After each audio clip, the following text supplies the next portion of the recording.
Hey, remember me? Shalom, shalom, shalom vruchim habaim la'arutz hakatan sheli, friends and family, brothers and sisters. It's been a little minute. It's been a little minute since I've seen you. I think, I saw you last on a video that I put up during Sukkot. I wanted to stop in just for a second for a little of Covenantal Convo. Covenantal Convo. And that conversation is about covenant. It's about nature. And it's about name. Covenant, nature, and name. Yaakov and Esav.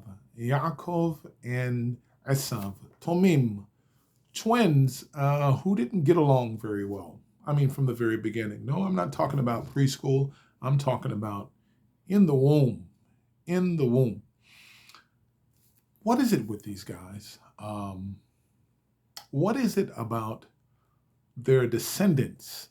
Okay, off top, it makes perfect sense that Jacob's offspring would figure prominently throughout the Tanakh, throughout the Bible, and into eschatology up until the end of time. But so does Esav's. For example, in the greater Torah-keeping world, most devout people pray 3 times a day.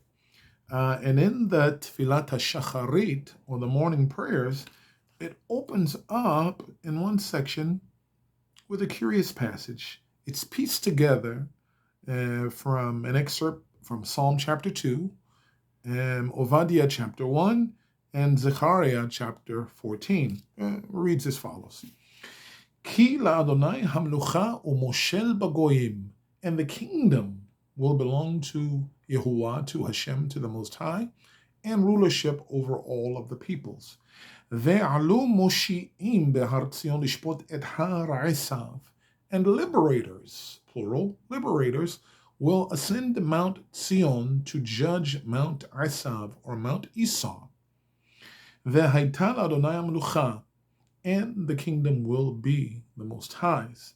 V'haya lemelech al kol haaretz bayom hahu yeh Adonai echad ushmo echad, and he will be proclaimed as Lord over all of the earth. And in that day he will be one, and his name will be one. Okay, so whereas Esav is mentioned explicitly, it's not necessary to mention Jacob, because we know everything is about the offspring of Yaakov, the children of the promise. Names and nature. Names and nature and covenant. So, the Parashah HaShavua this week, the reading is Vayetze, and he went out. And you can find that in Bereshit Kaf Chet, in chapter 28 of Genesis 28. Avraham, of course, Avram the Arami, before he came into covenant with the Most High, he's selfless, completely selfless. Okay, and he's told in Lech Lecha,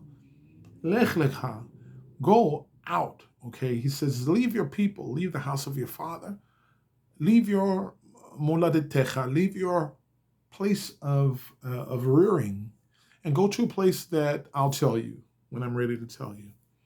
Okay? Avram, he forsook all, mama, daddy, everybody. And he left, packed up and left, and went without even being told where he was going. Okay? It's a curious thought. Take it, maybe not, mull it, think about it.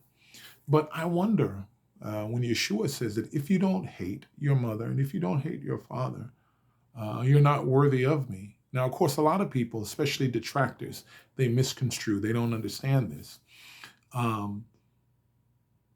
But he makes it plain in a parable in that same chapter. And he uses a parable about a man who goes to build a house without considering the cost, without considering the cost.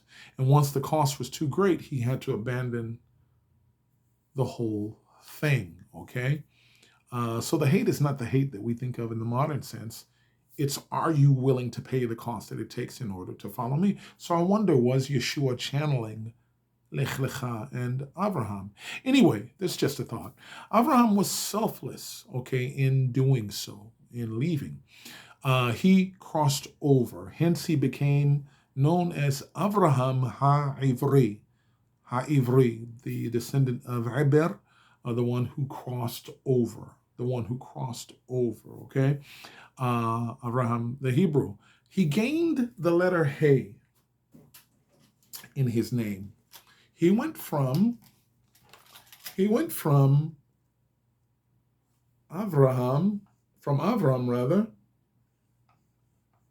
He went from Avram, yes? He went from Avram and he became Avraham. Why? Because he gained the letter He in his name. Right there. He gained the letter He in his name, which is part of the divine name, Yud He Vav He, Yahuwah.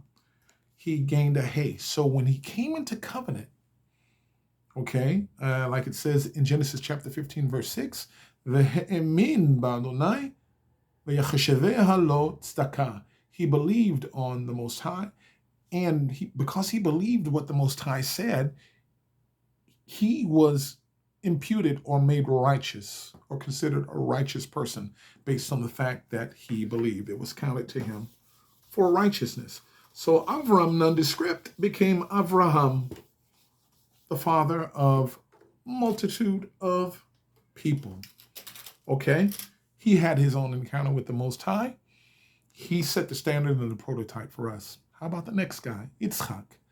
Isaac was born with a name that was divinely given. He had a divine birth, okay? Because the Most High intervened, and two old, very, very, very old people had a son, and they named him Yitzchak. Yitzchak, okay, which means laughter. The laughter, I think, if I'm not mistaken, Sarah, his mother, was spared the pain, but the laughter wouldn't have been laughter much long had she been alive when he was placed on the altar in order to be sacrificed, according to Hebrews chapter 11. The writers of Hebrews says that Abraham sacrificed his son. Whatever a man does in his heart is as if he did it, right? Okay, so Yitzchak was born with a relationship, okay, even though he couldn't piggyback and live off of his father's experience. He had to dig his own wells and get his own water and word, yes, and he had to establish his own relationship and have his own encounter with the Elohim of his fathers. And then finally, Jacob. We get to Jacob. And in the parasha, Vayetze, I just want to read a little bit of it, okay? In Vayetze, in chapter 28, in verse 10, it says, Vayetze Yaakov mi Beersheva vayelech Harana. And he left from Beersheva and he went toward Harana, towards Syria, central Syria, modern day Aleppo maybe. ויפגע במקום וילן שם, קיווה השמש, ויקח מאבני המקום, וישם מרעשותיו, וישכב במקום ההוא. So he gets to the place. The text emphatically mentions the place 3 times. And he lays down and he gathers a couple of rocks from the place, and he uses one as a ra'ashotav for a pillow, and Yalen, he spent the night there. And what happened in verse 12? ויחלום והנה סולם מוצב ארצה וראשו מגיע השמיימה והנה מלאכי אלוהים עולים ויורדים בו. He saw a ladder, a sulam, masculine word, sulam. He saw a ladder, and its bottom was at the earth, and its top reached toward the heavens. And on this ladder, Malach Elohim, okay, the messengers of the Most High, Olim ve'yordim bo, went up and down on it. Now, linguistically, sulam is a masculine word, yes? Okay, so the modifying word bo can mean on it or on him. Now, careful, David, you're playing with the text. No, not really, because if you think about it, someone in the Brit Chadashah, what was his name? Paralleled himself with the latter. Maybe you'll remember who that he was. Okay, so if we go on, what else did he continue to see on in verse 13? Here is Yaakov's encounter. Just like his father before him, Yitzchak, and his father before him, Avraham, had their own encounter. Avraham had a change in name and a change in nature based on his faith. Yitzchak, born with a divine name and a divine birth, okay, already had a name established, okay, but still he couldn't piggyback off of his father's experience and he had to have his own encounter. Here is Yaakov and his chance, okay, to have this encounter. In verse 13 it says, Vehine Adonai nitzav alav vayomer ani Yehovah Elohei Avraham avicha velohei Yitzchak haaretz asher ata shochev aleha lecha etnena ulzorecha. I am the Elohim of Avraham avicha your father and Yitzchak avicha your father. The land on which you lay, okay, etnena, I will give it to you, ulzorecha, into your seed. Yaakov goes on to wake up and say, oh, the Most High was in this place and I did not know it. Full circle. If we go all the way up in closing to Yaakov's watershed, true watershed moment, when after being a trickster and stealing his brother's birthright, okay, and then going to Haran and meeting the trickster of tricksters and getting his backside basically handed to him by his uncle, he got it. He got the message. And let's see, I want to say this is his chapter 32. Chapter 30, yes, chapter 32 in the Parashah Vayishlach. Okay, we know that Yaakov wrestled with a man, Ad Alot HaShachar, until the dawn came. And he held on to the man. He held on to him. The man looks up and sees that the shacharit, the sun is about to come up, and he says, send me. He says, no. He says, okay, what's your name? I'm not going to let you go until you bless me. What's your name? My name is Yaakov. No longer will your name be called Yaakov, but your name will be called Israel. Why? Israel, because you have struggled, okay, or contended with the Most High, and you have prevailed, okay? Yisrael at the root, the word Sar, spelled with a Shin and a Resh, means prince.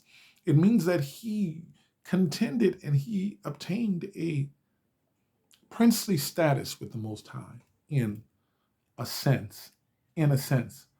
But what's more important than that? He had that encounter, change in name, and I'm going to show you that name, change in name and change in nature, because after that, he crosses the river and he goes on to meet his brother who he had done wrong. And Yaakov came to make it right. He came to make it right. He had already crossed over the water and he had already wrestled and had his encounter with Elohim. And he named the place Pniel, the face of God. So, how do we have proof that he had a change in nature? We knew his name changed, but how do we have proof that he had a change in his nature? Because notice, his words and his actions are that of a man who is relying totally on his Elohim. If we pick it up in chapter 32, in closing, verse number 10, here's his prayer. Vayomer Yaakov, and Yaakov said, Elohei avi Avraham velohei avi Yitzchak, Yehovah, Yud He Vav He, God of my father Avraham and God of my father Yitzchak. and he calls him by his name, Yud He Vav He Yehovah. He says, Ha'omer elai shuv la'artzecha u'lemoladetecha ve'etiva imach. You are the one who said to me, return back to your land and to the place of your birth, and all will be well with you. What is he doing here? He is reminding the Most High of his promise that he made to him at Beit El when he stood up the stone, anointed the stone with oil, and named the place Beit El, the house of God. Verse 11, listen to the contrition. Listen to the contrition. He says, Katonti mikol hachasadim umikol ha'emet asher asita et avdecha. Ani katonti mikol hachasadim. I am diminished. I am small. I am nothing in the face of the goodness, the mercy, and the truth that you've shown your servant. Ki v'makli avarti et hayarden hazeh ve'ata hayiti lishnei machanot. Because with this stick and staff in my hand, I have crossed this Jordan. With this limp that I've just received, I've crossed this Jordan with this stick in my hand. And now I have split myself into two camps because I want to give one group of people a chance to run and to escape. And here comes the plea in verse 12. Heartfelt, he says, Hatzileni na miyad achi, miyad Esav, ki yara nochi oto. Save me, please. Hatzileni na miyad achi. Save me now, please, from the hand of my brother, from the hand of Esau, because I am afraid of him. How much more human can you get? I don't have anything.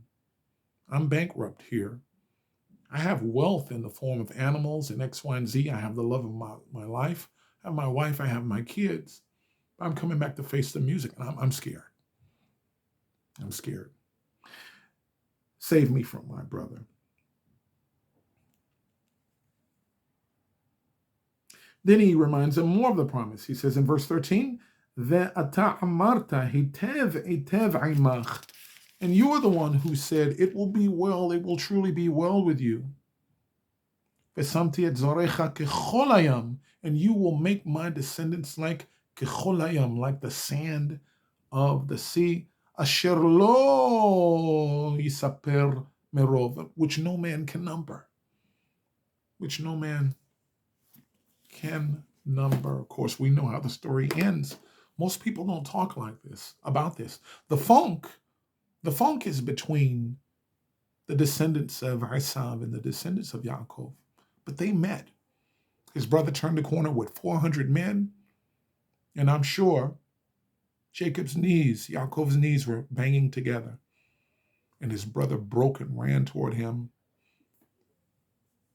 fell on his neck, and they both wept.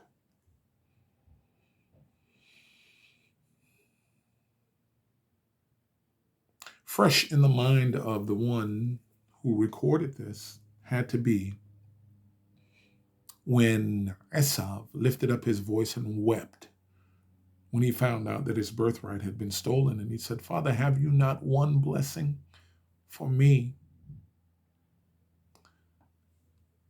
And Yaakov in Haran, when he sees the love of his life, Rachel, after he moves the stone from the top of the well, he lifts up his voice and he weeps. And he weeps. So they weep separately. And then they weep together in the end. Some say you don't have to buy it. Take it if you want. Don't mull it or consider it. Some believe that when Yaakov wept the way he did when he saw Rachel, his wife, he knew that because of his treachery earlier, that there would be a price to be paid. And he knew, or he had a feeling, that he would lose her early. And she did die early, and she was buried in Ephrata in Bethlehem near Yerushalayim. So, Yaakov,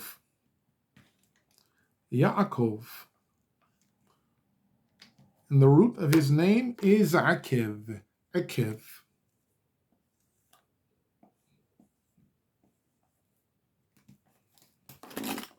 So Yaakov, and the root of his name is Akev, which doesn't just mean crooked. It can mean crooked, it can mean skewed, but it also means as a consequence of, or in the place of.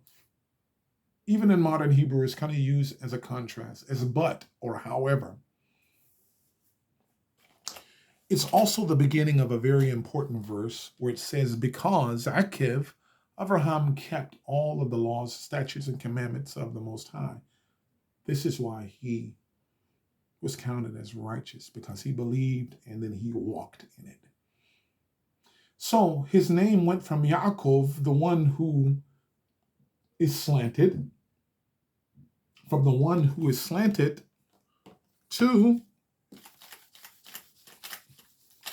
Israel. Israel. And if we look at the cantillation,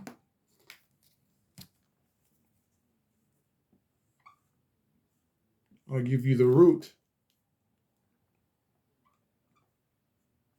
I'll give you the root in red. If we think about the cantillation, Yisrael, the root being sar again. But what happens if you get rid of the cantillation?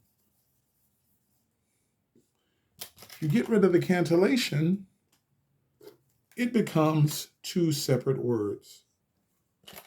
What do you see? Yashar El. Yashar El. Straight El, God, right? One who is straight with God.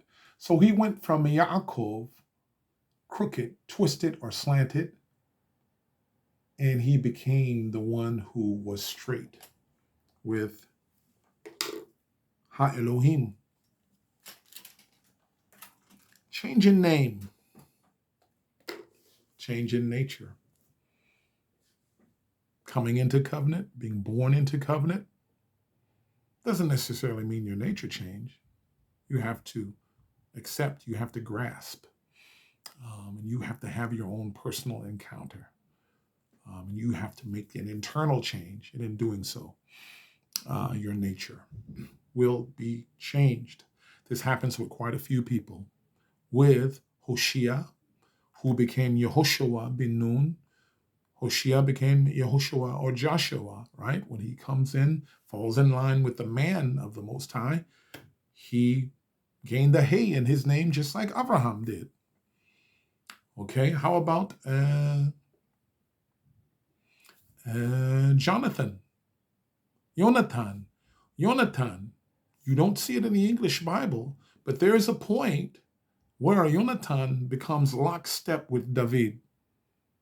Okay, David is already destined to be the next Mashiach, the next king, anointed one of Israel. And at a point when Jonathan covenantally becomes lockstep with David, in the Torah you'll see where he goes from Jonathan to Yehonatan. Yehonatan, he gains a hay in his name as well too. So, brothers and sisters, again, it's always a pleasure to see you all. I pray that the Most High God keeps and watches over all of you, that he provides for your needs, as I know he is faithful and true. He is faithful and true. I hope that you're fed. I hope that you're not thirsty, that you get the good water of the word, and that you continue like me to find out just how little I know about this book. And I just want more and more of him. That's all. Keep it nice and simple. So until the next time that we meet again, the Aaronic benediction. Yivarechecha Yehovah v'yishmerecha. Ya'er Yehovah panav elecha. Yisa Yehovah panav elecha v'yasim lecha shalom. May the Most High watch over you and keep you.